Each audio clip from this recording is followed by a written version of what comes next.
గుంటూరు జిల్లా మంగళగిరి పట్టణంలో కొలువైన శ్రీ లక్ష్మీ నరసింహస్వామి వారి దివ్య రథోత్సవం సోమవారం సాయంత్రం అత్యంత వైభవపేతంగా జరిగింది. స్వామివారి కళ్యాణ మహోత్సవం అనంతరం స్వామివారు బంగారు గరుడోత్సవంలో ఉదయాన భక్తులకు దర్శనం ఇచ్చిన అనంతరం మధ్యాహ్నం స్వామివారు ఉభయ దేవేరులతో స్వామివారు దివ్య రథాన్ని అధిరోహించారు.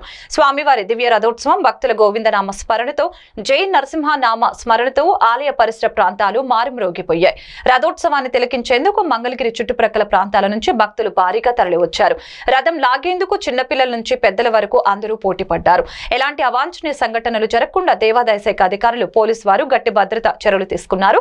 రథోత్సవానికి ఎమ్మెల్యే మురుడు హనుమంతరావు మరియు దేవాదాయ శాఖ అధికారులు, తెలుగుదేశం పార్టీ జాతీయ ప్రధాన కార్యదర్శి నారా లోకేష్, తెలుగుదేశం పార్టీ గుంటూరు పార్లమెంట్ అభ్యర్థి పెమ్మసాని చంద్రశేఖర్, వైఎస్ఆర్సీపీ మంగళగిరి అసెంబ్లీ ఎమ్మెల్యే అభ్యర్థి మురుగుడు లావణ్య, గుంటూరు పార్లమెంట్ వైఎస్ఆర్సీపీ అభ్యర్థి కిలారి రోసయ్య, మాజీ ఎమ్మెల్యే కాండ్రు కమల తదితరులతో పాటు నరసింహస్వామి మాలధారణ దీక్షాపరులు భక్తులు అధిక సంఖ్యలో పాల్గొని దివ్య రథోత్సవాన్ని జయప్రదం చేశారు.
అందరూ ఆరతి చేయండి.